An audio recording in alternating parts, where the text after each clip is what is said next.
जब चली ठंडी हवा, जब उठी काली घटा, मुझको ऐ जाने वफा तुम याद आए। हेलो फ्रेंड्स, कहाँ कहाँ से गुजर गए के आज के एपिसोड में मैं अभी रिसेंट जो 1-2 दिन पहले चक्रवात आई थी रेमाल, उसके बारे में बात करूंगी। मैंने अपने इस YouTube ब्लॉग में शुरुआत में जब चली ठंडी हवा जैसे मैंने गाया, ये हवा बारिश जैसे रोमांटिक होता है वैसे कभी कभी जानलेवा भी होता है। खासकर ये जो तूफानें जो आती हैं, ये मैं अभी बंगाल में हूँ, कोलकाता में, तो यहाँ आयला, उसके बाद आम्फान, अभी जो आया था उसका नाम था रेमाल। दोस्तों, जैसे कि आप लोग जानते होंगे, ये जो घूर्णिवात जो आती है इसका नाम रखा जाता है हर जगह का। जैसे बुलबुल आई थी, फिर एक बार हुदहुद आया था। तो ये सब नाम कैसे रखा जाता है वो ऐसे तो आप सभी को पता होगा, लेकिन मैं उन लोगों के लिए बता रही हूँ जहाँ तक कि मैं देखी हूँ। मेरे जो ये यूट्यूब के जितने भी दर्शक है, श्रोता हैं, वो यंग भी हैं, वो लोग अगर नहीं जानते हैं तो उनके लिए मैं बता रही हूँ। ये चक्रवातों के नाम ऐसे रखे जाते हैं जहाँ से ये शुरुआत होती है वो देश नाम रखता है। जैसे अभी रेमाल नाम रखा गया था। ये रेमाल अरबियन शब्द है। रेमाल का मतलब है सैंड, यानी बालू। तो अरब कंट्री कहीं से इसकी शुरुआत हुई थी, इसलिए इसका नाम रखा गया। ये चक्रवात बहुत ही खतरनाक होता है, खास करके ये जो आम्फान आया था आयला, सबसे ज्यादा आम्फान में बहुत लोग मरे और बहुत ज्यादा हानि हुआ। सब जगह का रास्ते खराब हुए, गाड़ियां खराब हुई, घर टूट गए, तूफान से गांव के गांव ये हो गया, बर्बाद हो गया। ऐसे तो अभी जैसे डिजास्टर मैनेजमेंट के लोग इन लोगों को पहले से पता कर लेते हैं या फिर बहुत सारा इसके लिए प्रिकॉशंस लेते हैं। अभी रेमाल के लिए जैसे मैंने देखा 15 दिन पहले से ये अनाउंस हो चुका था कि रेमाल आने वाला है। वैसे आने वाला था ये 25 तारीख रात को, लेकिन इसका लैंडफॉल हुआ 26 तारीख रात को हुआ करीब। और जितनी तीव्र गति से आम्फान जैसा ही इसका था कुछ प्रेडिक्शन कि 160 प्रति किलोमीटर हवा चलेगी, जो कि इतना रहा नहीं। 70, 80, 90 कहीं कहीं था। सुंदरवन एरिया में, बंगाल के जैसे सुंदरवन एरिया में ज्यादा ये लैंडफॉल हुआ इसका और ज्यादा तबाही मची है।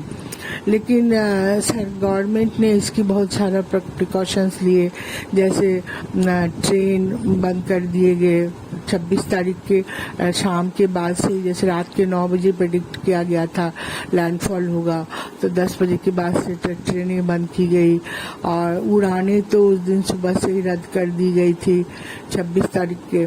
और उसके बाद जितने लॉन्च वगैरह, फेरी घाट, वो सब तो आज अभी 2 दिन से बंद है। अब मुझे लगता है कल भी बंद रहेगा, क्योंकि नदी सब उफान पे आ गई है, इसीलिए। तो ये सब प्रेडिक्ट अगर पहले से रहता है तो बहुत सारी जानें तो बच जाती हैं, कुछ नुकसान के हाथ से तो बचते हैं। लेकिन फिर भी इसमें हम सभी को लगे रहना है। खाली हम लोग को सरकार की तरफ हम लोग देखते रहते हैं। जैसे मैंने आज देखा कि मैं न्यूज में ही देख रही थी, 2 दिन से तो सभी लोग न्यूज में ही लगे हुए हैं। तो कुछ गांव के लोगों को, जिन लोगों का मिट्टी का खपरेल का घर है, उन लोगों को स्कूल या अच्छे जगहों पे ले जाया गया है तो रखने के लिए, लेकिन उनके खाने का कोई इंतजाम नहीं किया गया। वो लोग बेचारे अपने ही घर से जो मुर्रा वगैरह ले आए थे वही खा रहे थे। वो भी थोड़ा करना चाहिए था। इंसान लोग जहाँ आप जब इतना किए हैं, और सरकार के पास पैसे की कमी नहीं है जहाँ तक मैं जानती हूँ। हर चीज, हर मैनेजमेंट, ये डिजास्टर मैनेजमेंट के लिए, इसके लिए, सब चीज के लिए पूरा पैसे बहुत है सरकारी कोष में। लेकिन ये सब सही समय पे सही जगह खर्चा करने करना चाहिए। लेकिन हाँ, कहीं कहीं हुआ भी है। जैसे देखिए सुंदरबन में लैंडफॉल हुआ है तो सुंदरबन का नदी उफन गया है, गांव के गांव बह रहे हैं, बड़े बड़े पेड़ गिर गए हैं। तो डिजास्टर मैनेजमेंट वाले रात में ही काम शुरू कर दिए हैं, पेड़ काट के रास्ता खाली करना। फिर नाव में जहाँ से लोग बीमार पड़े हैं उस स्टीमर में ऐसे करके इतनी उफान में भी बीमार लोगों को हटाना, वहाँ से इसीलिए सब जगह ले जाना डॉक्टर के पास, सब कोशिश कर रहे हैं, पूरी लगी हुई है ये लोग। और न्यूज़ चैनल वाले खास करके जो लोग हमको घर बैठे न्यूज़ देते हैं, उनको तो मैं तहे दिल से शुक्रिया अदा करती हूँ कि देश में हम तो एक छत के नीचे बड़े ही सेफली थे, डरे हुए थे बहुत ज़्यादा।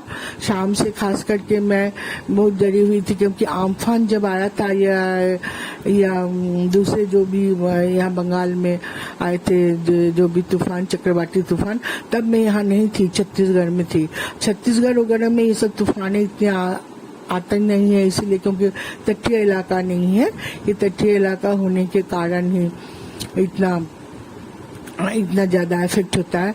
तो मैं सुन के ही डर गई थी ये सब कि कितना क्या होगा। लेकिन मैं रात में खूब हवा चली। मैं जैसे 7वीं मंजिल में रहती हूँ तो हवा तो आ रही थी, जैसे हम लोग गमले वगैरह प्रिकॉशंस के लिए हटा दिए थे खिड़कियों से, जबकि हमारा ग्रिल लगा हुआ है, फिर भी गिर के इधर उधर गिरेगा, उसके टुकड़े बाहर गिर सकते हैं। मैं देखी तो रात के 3 बजे से बारिश तो बहुत हुई, रात के 1 बजे से 3 बजे तक बारिश है। 3 बजे के बाद ये हवा जो है तूफानी मेन जो लैंड किया तूफान, तो उससे बहुत ज्यादा हवा चली। सुबह के 5 साढ़े 5 बजे तक तो बहुत चली। उसके बाद सुनते हैं ये तूफान जो है मुड़ गया है, सुंदरबन उधर से लैंड किया, फिर इधर से होते हुए बांग्लादेश के बीच रास्ते से होते हुए मेघालय की तरफ बढ़ गया ये। लेकिन इसकी शक्ति कम हो गई है अब ये जहाँ से भी गुजरेगी उतना हानि या क्षति नहीं करेगी। ये है। लेकिन मैं काफी डरी हुई थी, मैंने देखा नहीं था कभी। मैं डर डर के सच पूछे तो रात भर में सोई नहीं, खिड़की से झांक के देखती थी हवा की आवाज, जो शाई आवाज जो आता है उससे भी डर लग रहा था कि कहीं कुछ, इतनी बड़ी बड़ी बिल्डिंग है, मुझे लग रहा था कहीं जब टूट तो नहीं जाएगा, जैसे इंग्लिश फिल्मों में दिखाता है ना डिजास्टर जब होते हैं कैसे क्या होता है। तो वो सब चीजें मैं कल्पना करने लगी थी, लेकिन ऐसा कुछ नहीं हुआ ईश्वर की कृपा से। तूफान आई जरूर, बहुत जगह हानि हुई है। कलकत्ते में ही जैसे मेट्रो में पानी भर गया है, मेट्रो ऐसे दिख रहा है जैसे गंगा नदी है, इतना पानी भर गया है। कहीं कहीं रास्तों में पानी बंद है, कुछ बस सेवाएं भी बंद हो चुकी हैं। अब पानी निकलने में टाइम लगेगा क्योंकि बारिश तो आज भी हो रही थी दोपहर तक। फिर कोलकाता का ड्रेनेज सिस्टम उतना अच्छा नहीं है।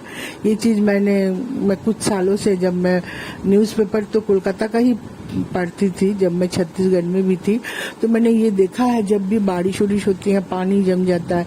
नहीं, ड्रेनेज सिस्टम अच्छा नहीं, जैसा कि मुंबई में हुआ था। तो वैसा तो मुंबई अभी सुनते हैं बहुत प्रिकॉशन ले लिया है उसके लिए। तो जो भी हो, तो आप बोलते हैं अब इसके बाद बाढ़ आएगा, लोग प्रेडिक्ट कर रहे हैं।